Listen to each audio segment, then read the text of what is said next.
What's going on, everybody? Welcome to Retro Pioneers Podcast, episode number 1, where we're going to be talking about retro games, Super Nintendo and Sega, video games from the old times. And I'm here welcoming my co-guest, Cosybeluga. Introduce yourself. So today, Cosy, what we're going to be talking about, Sega Genesis first, right? So Sega Genesis got its goods and its bad, but what games stick out with you when it came down to the Sega Genesis? The Hedgehog 2? Not one? No. 2 had that Chemical Zone, and that Chemical Zone music was like, it was every time. Okay. Chemical Zone music was just amazing. It wasn't the other one. The Sludge World had really good music, and wait, which one had Casino Night? I think it was 3.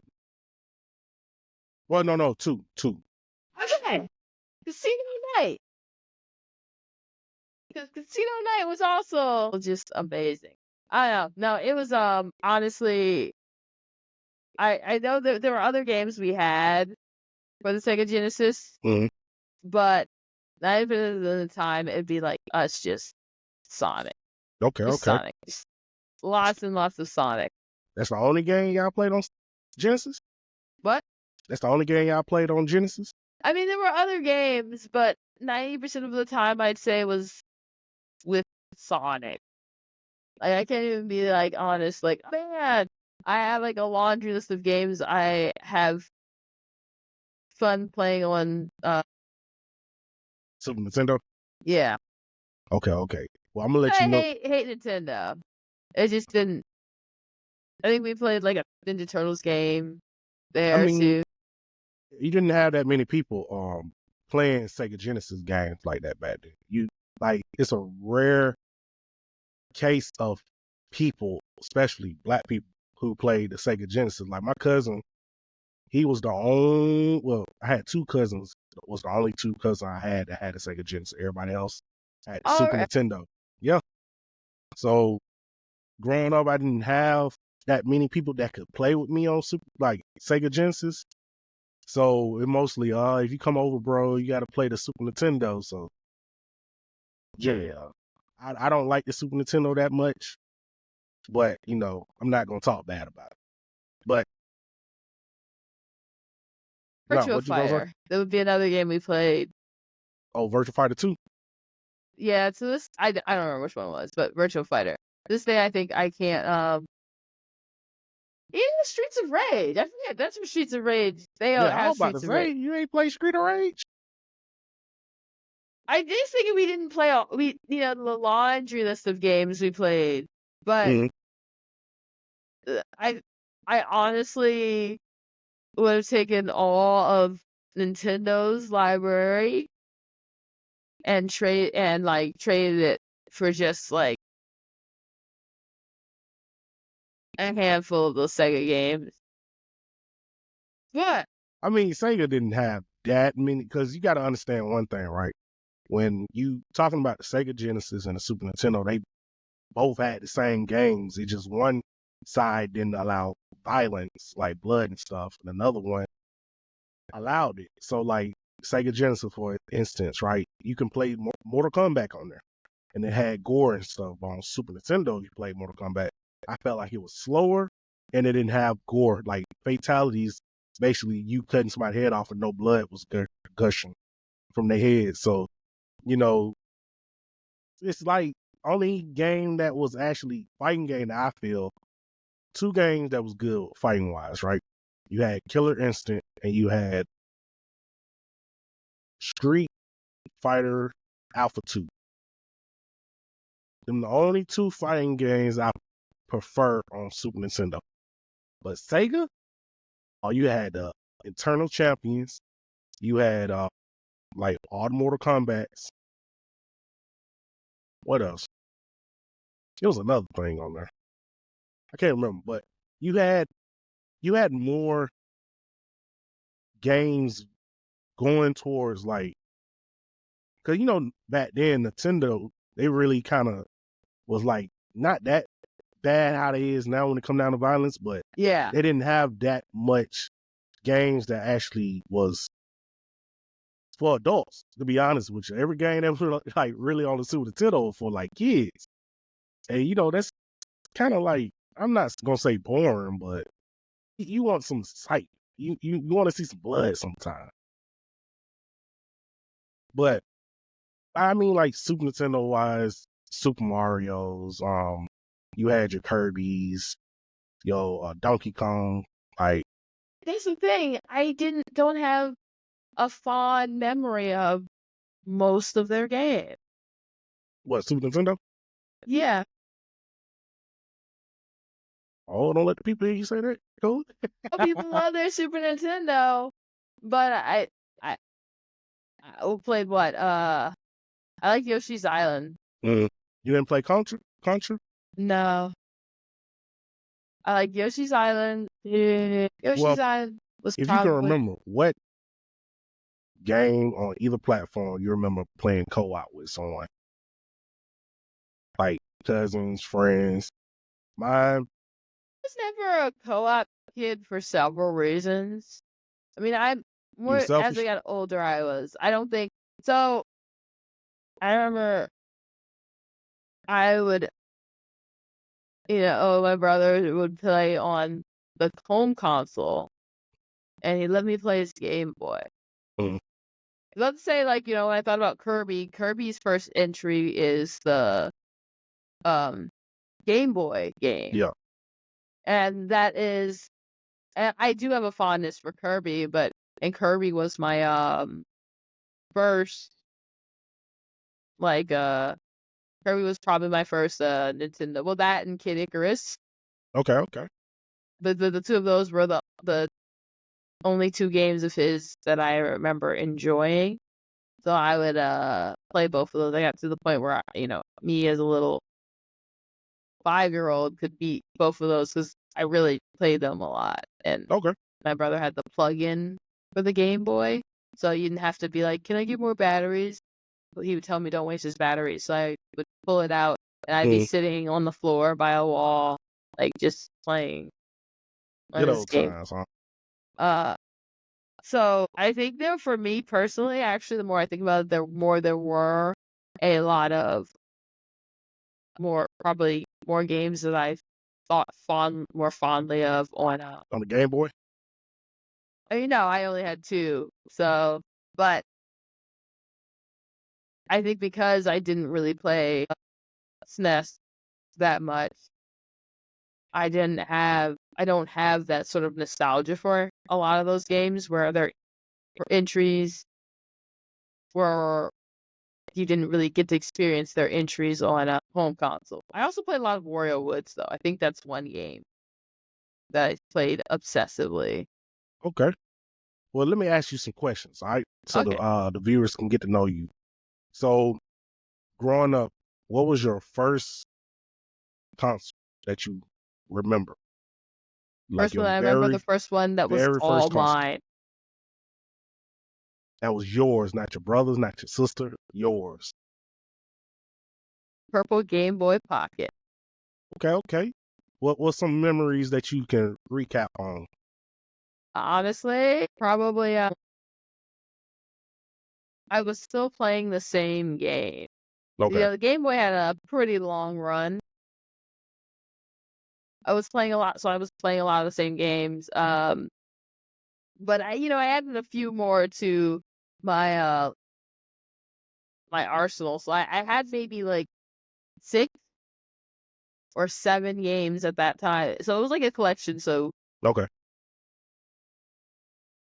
it was like that was like my first game collection. And they were really mostly my brother's games, but Okay. I would just play them and return them to him and pull them out back again. So yeah, I would just play that small collection of games. I remember when getting the Pokemon game. That was big. Which Those one? Which one I you end got up red getting? version. Okay.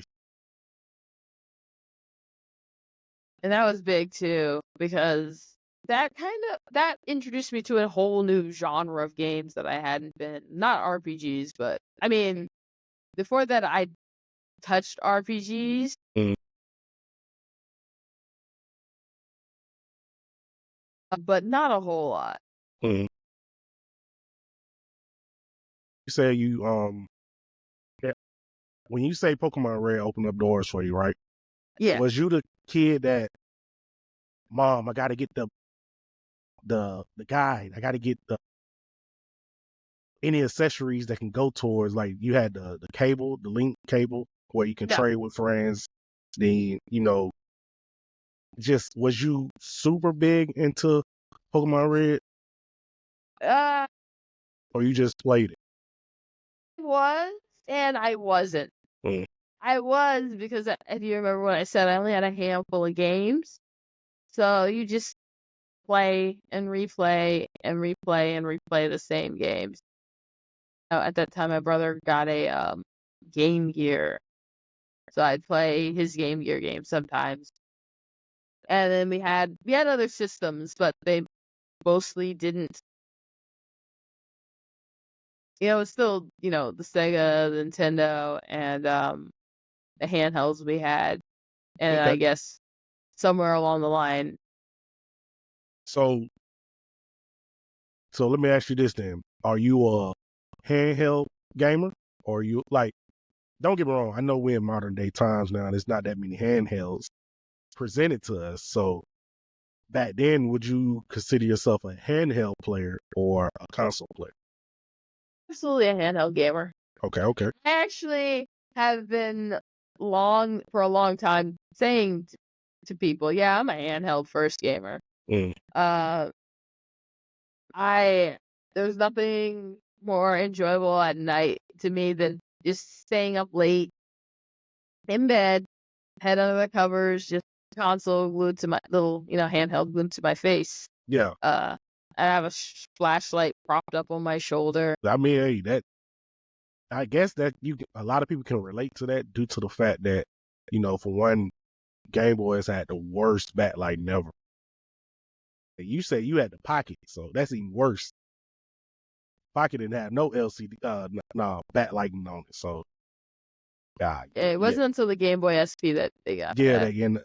they introduced it to it. So it's like, Game Boy Colors and stuff. You couldn't let it be too dark in there, Nope. because I think the one I had, we had the little accessory where you can have it like a flashlight and stuff like that. Set up. We ended up finding one that I think it was, they didn't have GameStops back then, but it was some store that we ended up picking it up at for like real cheap. But I love Pokemon Yellow. I didn't really too much like Red and Blue, only because you couldn't get all the starting Pokemons. But on Yellow, you can get Pikachu, which was everybody's favorite, by the way. But they also made it to the point where you can get all three starting Pokemon, but they was like to the point where you had to go through the world and get them from random people. And I really enjoyed that game due to the fact that it had so much it offered, as far as, when you're playing a game, you want to play a game where it's like exciting to the point where it's catching your attention, because a lot of people have short attention spans, and definitely Pokemon is one type of game that won't disappoint you. You know what I'm saying? But do you have that one game in particular in mind that like resonate with you, where you cannot, like, it lives rent free in your head? It can be any game. It ain't got to necessarily be an old game. Honestly, I would probably trying to think. Probably Mass Effect, The OG one or the remake one? the second game. Okay, I get There you. weren't really much, difference, between the OG and the legendary. Mm. Ooh, I couldn't play Mass Effect. What's the system they got on there where you got to select each thing to make I don't want to butcher it. Like, how you selecting what you want them to say and stuff? Yeah. Yeah, I hate that. It was just, like I said, my attention span is short. So it's like me playing that game, I have to be high off coffee or something. The best part about the ones in Mass Effect is you can totally screw up Yeah, in the worst possible way, and yeah. just And that always happened to me. That's why I couldn't play it. Like, I mean, I don't get me wrong, it was a cool game as far as when you do, run around and stuff like that. But when you had to ask people for things and they want you to get them a dialogue and everything, it just kind of took I guess, the essence of the fun out of it. And that's why I could never get into it. But what what's your go-to system right now? uh, I mostly play on PC. Technically, I'm mostly in the cloud, so I guess that's a little different. But yeah, So, okay, let me ask you this. What's your thoughts? Because right now it's going around, right, where a lot of people feel buying either physical or digital content, right? They feel like, well, you're only buying a license. You're not actually buying the game itself. You know what I'm saying? So if the game was to like if the uh place where you're buying your game from ever lose the license or whatever, they take the game out of the store. So what's your thoughts on not actually like in this generation that we living in gaming, what's your thoughts on actually owning games now? gaming is actually way further along in those regards than movies. Yeah, you're right. Movie's bad right now. I think that's something that, and I think as a non-fan, like, for example, all my favorite movies, I will always buy them, I will always buy them physical. I Mm-hmm. will always, always buy them physical. Mm-hmm. And as far as games go, there haven't been, like, a huge bunch of widespread incidents where people excluding games as a service and live service games and all that says. Yes. We're just talking about single player or a game you're not expected to just play forever Yeah. with added content. Excluding those types of games, Mm. we rarely see large instances of, I mean, everything's Steam now, but of them just closing up shop Mm. and all the content you had in their store is just gone. Yeah. And you don't, even when even when publishers go bankrupt and whatever and belly up and they're no longer a thing, you don't see your licenses revoked. You won't be able to buy it anymore, sure, but they're not out here revoking license. Like in a crazy way where you see the game 1 minute and just gone the next minute. Yeah, Gotcha. What's your go-to game right now on PC? Garfield. Yeah. Yeah. Why gotta be Starfield? What? We been beat Starfield. You still on it? Yeah. Okay. I guess because it's like Mass Effect. You get to make your own fate I like on there. space. Well, let everybody know where they can follow you at and everything, Cozy. Oh my goodness. You can find me on any platform where there's someone called Cosybeluga. It's probably me. If it's not me, say hi and say there's a better Cosybeluga out there, and you Mm. must kill her and steal all her power. Oh, wow. Wow. Yeah, that is all. Well, we thank you, Cozy, for joining the Retro Pioneer podcast. We hope to have you come on the show again, and thank you for your time.